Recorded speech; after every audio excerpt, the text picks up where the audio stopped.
അത് CPM-ൽ ചേരുകയല്ല, CPM-മായി സഹകരിക്കുന്ന നിലപാട് ഉണ്ടായിട്ടുണ്ട്. ഈ ബാലചന്ദ്രൻ ഉൾപ്പെടെയുള്ള ആളുകൾ ഉണ്ടായിട്ടുണ്ട്. പക്ഷേ അദ്ദേഹം CPM-മായി സഹകരിക്കുന്ന വേളയിലല്ല ഇത്തരത്തിലുള്ള വിഷയത്തിന്റെ ഭാഗമായി ചേർന്നത്. പകരം കോൺഗ്രസിന്റെ ഭാഗമായി ചെയ്തിട്ടുള്ള കാര്യങ്ങളെക്കുറിച്ച് കോൺഗ്രസിൽ നിന്ന് പുറത്താകുന്ന ഏത് ഘട്ടത്തിലാണ് അദ്ദേഹം ഈ 7 പേരെ നിയമിക്കാമെന്ന് പറയുകയും അവരോട് പണം വാങ്ങുകയും ചെയ്തു. ഞാൻ 10 ലക്ഷത്തിന് മുകളിലാണ് ഈടാക്കിയത് കേട്ടോ. 10 ലക്ഷത്തിന് മുകളിലാണ് കോഴ വാങ്ങിയത്. അതിലൊരാളാണ് നിങ്ങളുടെ പാർട്ടിയുമായി സഹകരിച്ചത്. അല്ലല്ല, ഞാൻ പറഞ്ഞത് കോൺഗ്രസിൽ നിന്ന് അദ്ദേഹം പുറത്താക്കപ്പെടുകയല്ല ഉണ്ടായത്. കോൺഗ്രസിന് അദ്ദേഹം രാജിവെച്ച് വരികയാണ് ഉണ്ടായത്. നിങ്ങൾ വസ്തുതാപരമായി കാര്യങ്ങൾ പറയണം. അതുപോലെ ഡോക്ടർ സണ്ണിയെക്കുറിച്ച് നിങ്ങളിവിടെ പറഞ്ഞു. ഡോക്ടർ സണ്ണി ഈ വിഷയവുമായി ബന്ധപ്പെട്ടുകൊണ്ട് വളരെ കൃത്യമായി അദ്ദേഹം നിലപാട് പറഞ്ഞു. 17 പേരുടെ ലിസ്റ്റ് IC ബാലകൃഷ്ണൻ നിയമനം നടത്താൻ വേണ്ടി നൽകി, പിൻവാതിലൂടെ നിയമനം നടത്താൻ വേണ്ടി നൽകുന്നു, അതിനെ എതിർക്കുന്നു. അതിൻ്റെ ഭാഗമായിട്ടാണ് അദ്ദേഹത്തിനെതിരെ നടപടി ഉണ്ടാകുന്നത്. ഇവിടെ 2020 മുതൽ 2021 അല്ലെങ്കിൽ ആ ഘട്ടത്തിൽ മുതൽ ചില അന്വേഷണങ്ങൾ KPCCയുടെ ഭാഗമായി നടന്നല്ലോ. എല്ലാത്തിലും IC ബാലകൃഷ്ണൻ ഇതിന്റെ പങ്കുണ്ടല്ലോ. എന്തുകൊണ്ടാണ് ഈ നിമിഷം വരെ അവർക്കെതിരെ ഒരു നടപടിയും സ്വീകരിക്കാത്തത്? നിങ്ങൾ നോക്കൂ, ഈ കത്തിൽ, എന്നാൽ നിങ്ങൾ സണ്ണിയുടെ പേര് പറഞ്ഞല്ലോ, ഈ കത്ത്, ഒരു മിനിറ്റ്, ഞാൻ ഇതൊന്ന് അവസാനിപ്പിക്കണം, ഒരു മിനിറ്റ്. അതായത് ഡോക്ടർ സണ്ണിയുടെ പേര് നിങ്ങളിപ്പോൾ പറഞ്ഞു. ഞാൻ ചോദിക്കട്ടെ, ഇപ്പോൾ DCCയുടെ ട്രഷററായ NM വിജയേട്ടൻ മരിക്കുമ്പോൾ അദ്ദേഹത്തിൻ്റെ കത്തിൽ എവിടെയെങ്കിലും ഡോക്ടർ സണ്ണി പണം വാങ്ങിയെന്ന് പറയുന്നുണ്ടോ? അദ്ദേഹം പറയുന്ന പേരുകൾ ആരുടെയൊക്കെയാണ്? അദ്ദേഹം പറയുന്ന പേരുകൾ ഈ പറഞ്ഞ IC ബാലകൃഷ്ണനെ കുറിച്ചല്ലേ വലിയ രൂപത്തിൽ പറയുന്നത്? നോക്കൂ, 3 ബാങ്കുകളുമായി ബന്ധപ്പെട്ട കാര്യമാണ്, അദ്ദേഹത്തിന് നേരിട്ട് അനുഭവമുള്ള കാര്യമാണ് അദ്ദേഹം പറയുക. റഫീഖ്, ഞാൻ പറയുന്ന ഒറ്റ കാര്യമേ ഉള്ളൂ. താങ്കൾ പറയുന്ന ഒരു കാര്യം, നിങ്ങളുടെ പാർട്ടി പറയുന്ന, നിങ്ങൾ എടുത്തിരിക്കുന്ന പ്രതിഷേധ സമരം, ഇതൊക്കെ ശരി തന്നെ. IC ബാലകൃഷ്ണൻ പങ്ക് സംശയകരം തന്നെയാണ്, ഒരു സംശയമില്ല. ഈ മീറ്റിംഗിൽ നടന്ന കാര്യങ്ങളും അദ്ദേഹം പറഞ്ഞ കാര്യങ്ങളും ഒക്കെ ഞാനും ചർച്ചയിൽ പറഞ്ഞല്ലോ. ഞാൻ ചോദിക്കുന്ന ഒറ്റ കാര്യമേ ഉള്ളൂ, നിങ്ങൾ എന്താണ് IC-യിലേക്ക് മാത്രം ഒതുക്കുന്നത്? അങ്ങനെ ഒതുക്കൽ മാത്രമല്ല, നിങ്ങൾ ഈ ആരോപണം പുറത്തു പറയുമ്പോൾ ഈ ആരോപണ വിധേയനെ നിങ്ങൾ പാർട്ടിയിലേക്ക് സ്വീകരിച്ചു. എങ്ങനെയാണെന്ന് 10 ലക്ഷം കോഴ വാങ്ങിയ ഒരാളെ നിങ്ങൾ പാർട്ടിയിലേക്ക് എടുക്കുക? അദ്ദേഹം പാർട്ടിയിൽ നിന്ന് രാജിവെച്ചല്ല, സസ്പെൻഡ് ചെയ്യപ്പെട്ട ശേഷം അദ്ദേഹം രാജിവെച്ച് പോയി കാണും. അല്ല, സസ്പെൻഡ് ചെയ്യപ്പെട്ടത് എങ്ങനെയാണ്? ഞാൻ പറഞ്ഞ നേരത്തെ നടത്തിയ അന്വേഷണം, പാർട്ടി നടത്തിയ അന്വേഷണത്തിൽ അദ്ദേഹത്തിനെതിരെ നടപടിയെടുത്തു, ഗോപിനാഥിനെതിരെ നടപടിയെടുത്തു, സണ്ണി ജോർജിനെതിരെ നടപടിയെടുത്തു. ഇവർ 3 പേരെയാണ് സസ്പെൻഡ് ചെയ്തത് അല്ലേ? ആ സസ്പെൻഡ് ചെയ്യപ്പെട്ടവർ ആളാണ് ഇപ്പോൾ ഈ പ്രതികരണമായിട്ടൊക്കെ രംഗത്ത് വരുന്നത്. അവരും അവരുടെ നിലയ്ക്കൊക്കെ കോഴ വാങ്ങിയെന്നേ. ഇത് പല രൂപത്തിൽ പല തലത്തിൽ നടന്നാണെന്നേ. പാർട്ടിക്ക് പങ്കുണ്ട് എന്നുള്ള കാര്യത്തിൽ സംശയമില്ല. പക്ഷേ സസ്പെൻഡ് ചെയ്യപ്പെട്ടവർ എങ്ങനെയാണ് സസ്പെൻഡ് ചെയ്യപ്പെട്ടത്? അവരുടെ നിലയ്ക്ക് പണം വാങ്ങി. സ്മൃതി, നിങ്ങൾ കാര്യങ്ങൾ വേറെ രൂപത്തിലേക്ക് പറയരുത്. അതായത് ഇവിടെയുള്ള വിഷയം, ഞാൻ അതാണ് ചോദിക്കുന്നത്. NM വിജയേട്ടൻ അദ്ദേഹത്തിന്റെ കത്തിൽ ഡോക്ടർ സണ്ണിയെ കുറിച്ച് എവിടെയും പരാമർശിച്ചിട്ടുണ്ടോ? അങ്ങനെ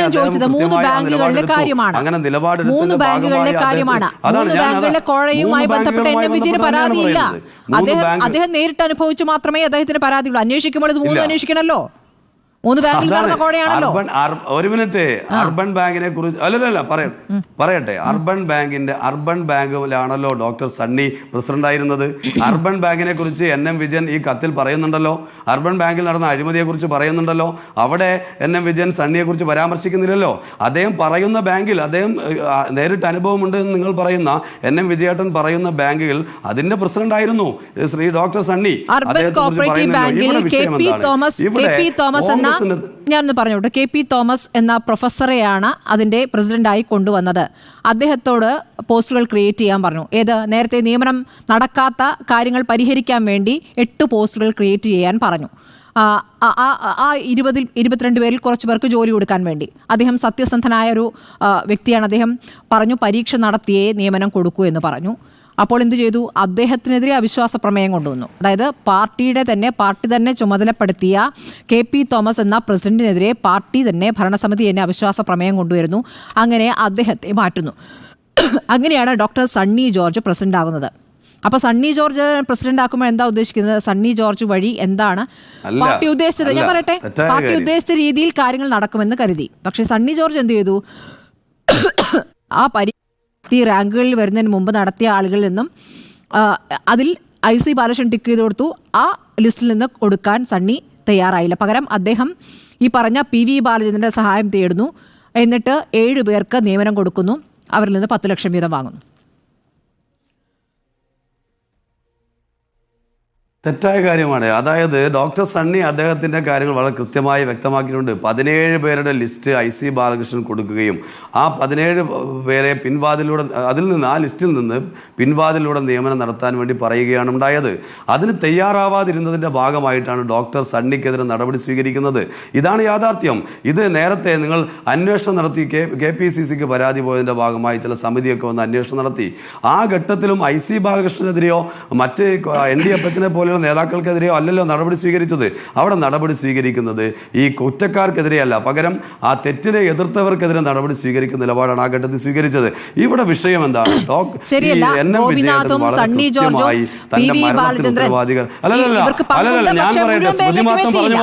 സ്മൃതി മാത്രം പറഞ്ഞു പോകല്ലേ. ഒരു മിനിറ്റ്. അല്ലല്ല, സ്മൃതി മാത്രം പറഞ്ഞു പോകല്ലേ. ഇവിടെ ഈ ഇപ്പോ ഞാൻ പറയുന്ന കാര്യമല്ലല്ലോ. ഇപ്പോൾ ഈ CPM പ്രതിനിധി എന്ന നിലയിൽ ഞാൻ രാഷ്ട്രീയമായി ഉന്നയിക്കുന്ന കാര്യമാണോ ഇത്? NM വിജയേട്ടൻ അദ്ദേഹത്തിന്റെ മരണക്കുറിപ്പിച്ച് എഴുതി വെച്ച കാര്യമല്ലേ? അത് പകൽ പോലെ വ്യക്തമായി ഇവിടെ നമ്മുടെ മുമ്പിൽ ഉണ്ടല്ലോ. വസ്തുതയല്ലേ അത്? അതിൽ ഡോക്ടർ സണ്ണിയുടെ പേര് പറയുന്നുണ്ടോ? നിങ്ങൾ ചർച്ച അതിലേക്ക് ചുരുക്കല്ലേ. ഇവിടെ പ്രധാനപ്പെട്ട വിഷയം കോടികളുടെ തട്ടിപ്പ് കോൺഗ്രസിന്റെ നേതൃത്വം നടക്കുന്നു. അതിനെല്ലാം ഉത്തരവാദിയായി ഒരാളെയും അദ്ദേഹത്തിന്റെ ഭിന്നശേഷിക്കാരനായ മകനെയും കൊലക്ക് കൊടുത്തിരിക്കുന്നു. അതല്ലേ ഇവിടുത്തെ പ്രശ്നം? അതിന് ഉത്തരവാദിയായ MLA ഇപ്പോഴും MLA സ്ഥാനത്ത് തുടരുകയല്ലേ? എന്തുകൊണ്ടാണ് അദ്ദേഹത്തിന് രാജിവെച്ചുകൊണ്ട് അന്വേഷണം നേരിടാൻ തയ്യാറാവാത്തത്? എന്നിട്ട് അദ്ദേഹത്തെ ന്യായീകരിക്കുന്ന നിലപാടല്ലേ കോൺഗ്രസ് നേതൃത്വം ഈ കാലയളവിൽ സ്വീകരിച്ചുകൊണ്ടിരിക്കുന്നത്? അതുകൊണ്ട് നിങ്ങൾ നോക്കൂ, ഇത് ഇവിടെ വയനാട് ജില്ലയിൽ വലിയ രൂപത്തിലുള്ള അഴിമതിയാണ് പല ബാങ്കുകളായി കോൺഗ്രസ് നേതൃത്വം നടന്നത്. കുറച്ച് മാസങ്ങൾക്ക് മുമ്പാണല്ലോ KK അബ്രഹാം എന്ന് പറയുന്ന KPCCയുടെ ജനറൽ സെക്രട്ടറി ജയിലിൽ കിടക്കേണ്ടി വന്നത്. ഇപ്പോഴും സജീവൻ കൊല്ലപ്പള്ളി എന്ന് പറയുന്ന കോൺഗ്രസിന്റെ ജില്ലയിലെ നേതാവ് ജയിലിലാണ്. കാരണം എന്താണെന്നറിയോ? സമരം ചെയ്ത് ജയിലിൽ പോയതല്ല. രാജേന്ദ്രൻ നായർ എന്ന് പറയുന്ന പ്രാദേശികമായ കോൺഗ്രസിന്റെ നേതാവ്, അദ്ദേഹം 70,000 രൂപ വായ്പ എടുക്കുന്നു. എന്നാൽ അദ്ദേഹത്തിന്റെ പേപ്പറുകളിൽ കൂടുതൽ തുക എഴുതിയെടുത്ത് 25 ലക്ഷം രൂപ ഇവർ കൈക്കലാക്കി. അങ്ങനെ 7 കോടി രൂപയാണ് പുൽപ്പള്ളി സർവീസ് സഹകരണ ബാങ്കുമായി ബന്ധപ്പെട്ട് തട്ടിപ്പ് നടത്തിയത്. അതിന്റെ ഭാഗമായിട്ടാണ് KK അബ്രഹാം ജയിലിൽ കിടന്നത്. അതുപോലെ തന്നെയാണ് സജീവൻ കൊല്ലപ്പള്ളി ജയിലിൽ കിടക്കുന്നത്. തീർച്ചയായും ഈ കേസ് അന്വേഷണത്തിന്റെ ഭാഗമായും അന്വേഷണം ശരിയാവണ്ണം മുന്നോട്ട് പോകുന്നുണ്ട്. അതിന്റെ ഭാഗമായി ജയിലിലേക്ക് തന്നെയായിരിക്കും IC ബാലകൃഷ്ണൻ ഉൾപ്പെടെയുള്ള കോൺഗ്രസ് നേതൃത്വത്തിന്റെ സ്ഥാനം എന്ന കാര്യത്തിൽ സംശയമൊന്നുമില്ല. എത്ര സംരക്ഷിക്കാൻ വേണ്ടി പോകുന്നില്ല. കാരണം താങ്കളോട് ഒരു ചോദ്യം കൂടിയുണ്ട്. അതായത് ഇന്ന് കോടതിയിൽ മുൻകൂർ ജാമ്യ ഹർജി വന്നല്ലോ. പബ്ലിക് പ്രോസിക്യൂട്ടർ കാര്യമായി വാദിച്ചിട്ടില്ല. അപ്പോൾ ND അപ്പച്ചനും പബ്ലിക് പ്രോസിക്യൂട്ടറും തമ്മിൽ നല്ല അടുപ്പമുണ്ട് എന്നൊക്കെ കേൾക്കുന്നുണ്ട്. പബ്ലിക് പ്രോസിക്യൂട്ടർ ജാമ്യ ഹർജിയെ അതിനെ കാര്യമായി ഇതിനെതിരെ വാദിച്ചിട്ടില്ല എന്നുള്ള വിവരമാണ് കിട്ടുന്നത്. മാത്രമല്ല, സംസ്ഥാന തലത്തിൽ നിങ്ങൾ വയനാട്ടിൽ ഉന്നയിക്കുന്നത് പോലെ തന്നെ ഈ വിഷയത്തെ ആ രൂപത്തിൽ ഏറ്റെടുക്കുന്നുണ്ടോ? പ്രത്യേകിച്ച് സഹകരണ ബാങ്കാണ് വിഷയം. അവിടെ കേന്ദ്രത്തിൽ നിന്ന് ഉറ്റുനോക്കുന്നുണ്ട് സഹകരണ ബാങ്കുമായി ബന്ധപ്പെട്ട വിഷയങ്ങൾ എന്തെങ്കിലും കിട്ടുന്നുണ്ടോ എന്ന്. അറിയാമല്ലോ ഇവിടെ എന്തൊക്കെ സംഭവിച്ചിട്ടുണ്ട് നേരത്തെ എന്ന്. അപ്പോൾ അതിൻ്റെ ഒരു ദീർഘദൃഷ്ടിയോടുകൂടിയുള്ള സമീപനം പൊതുവെ സംസ്ഥാനത്ത് പാർട്ടി നേതൃത്വം എടുക്കുന്നുണ്ടോ? അതോ ഇത് വയനാട്ടിലെ മാത്രം ഇഷ്യൂ ആയി മാറുകയാണോ? താങ്കൾ എടുക്കുന്ന ആ ഒരു പ്രതിഷേധത്തിൻ്റെ രീതി അത് സംസ്ഥാന തലത്തിൽ അങ്ങനെയാണോ? പ്രതികരണങ്ങൾ വന്നിട്ടില്ല എന്നല്ല ഞാൻ പറയുന്നത്. ഇന്നത്തെ പബ്ലിക് പ്രോസിക്യൂട്ടറുടെ വാദം കൂടി കാണുമ്പോൾ സംശയമുണ്ട്. അല്ല, ഇവിടെ കേസും അതിൻ്റെ കാര്യങ്ങളൊക്കെ വളരെ കൃത്യമായി തന്നെ നടക്കും. ഇപ്പം കോടതി 15-ാം തീയതി വരെ അറസ്റ്റ് ചെയ്യരുത് എന്ന് മാത്രമാണ് പറഞ്ഞത്. അവർക്ക് ജാമ്യം അനുവദിക്കുകയല്ല ചെയ്തത്. അതുമായി ബന്ധപ്പെട്ട കാര്യങ്ങൾ മുന്നോട്ട് പോകും. വളരെ കൃത്യമായി തന്നെ അതുമായി ബന്ധപ്പെട്ട റിപ്പോർട്ട് കൊടുക്കുന്നുണ്ട്. അതിൽ യാതൊരു സംശയമില്ല. പിന്നെ നിങ്ങൾ രണ്ടാമത് ചോദിച്ച ചോദ്യം, ഇവിടെ ഈ വിഷയത്തിൽ ഒരു സഹകരണ ബാങ്കിൻ്റെ തട്ടിപ്പുമായി വലിയ രൂപത്തിലുള്ള നിയമന തട്ടിപ്പുമായി ബന്ധപ്പെട്ട വിഷയമുണ്ട്. പക്ഷെ അത് മാത്രമല്ല വിഷയം. 2 പേരുടെ ജീവൻ പൊലിഞ്ഞതുമായി ബന്ധപ്പെട്ടുകൊണ്ടുള്ള വലിയ പ്രശ്നം കൂടെ അതിലുണ്ട്. ഇവിടെ കേരളത്തിലെ പാർട്ടി വളരെ ശക്തമായി തന്നെ ഇതിലെടുത്തത്. പാർട്ടിയുടെ സംസ്ഥാന സെക്രട്ടറി വളരെ കൃത്യമായി ഈ വിഷയത്തെ എല്ലാ ഘട്ടത്തിലും പ്രതികരിച്ചു. അദ്ദേഹം മറ്റന്നാൾ 13-ാം തീയതി രാവിലെ അദ്ദേഹം ബത്തേരിയിൽ എത്തുകയാണ്. അദ്ദേഹം അത് പ്രതിഷേധ കൂട്ടായ്മയിൽ പങ്കെടുത്തുകൊണ്ട് രാഷ്ട്രീയ നിലപാട്, CPM-ന്റെ ഇതുമായി ബന്ധപ്പെട്ട നിലപാട്, പ്രതിഷേധം അറിയിക്കുന്നതിന് വേണ്ടിയുള്ള ശക്തമായ പ്രതിഷേധം എന്ന നിലയിൽ പ്രതിഷേധ കൂട്ടായ്മ സംഘടിപ്പിക്കുന്നു. അതിൽ പാർട്ടിയുടെ സംസ്ഥാന സെക്രട്ടറി തന്നെ നേരിട്ടെത്തുകയാണ്. മനുഷ്യച്ചങ്ങല ഉൾപ്പെടെയുള്ള കാര്യങ്ങൾ ഞങ്ങൾ സംഘടിപ്പിക്കുന്നു. അതിൽ M സ്വരാജ് സഖാവ് ഉൾപ്പെടെയുള്ള സംസ്ഥാന നേതൃത്വം ആകെ ഈ സമരത്തിന്റെ ഭാഗമായി ചേരുന്നു. ഇതിൽ ഞങ്ങൾക്ക് ഒറ്റ നിലപാട് മാത്രമേ ഉള്ളൂ. ഇതിൽ കുറ്റക്കാരായ ആളുകളെ ശിക്ഷിക്കുന്നത് വരെയുള്ള പ്രക്ഷോഭവുമായി മുന്നോട്ട് പോകും.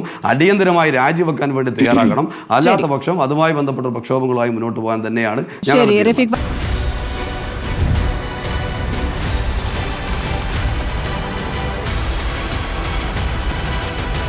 ഡിബേറ്റ് വിത്ത് സ്മൃതി പരുത്തിക്കാട്.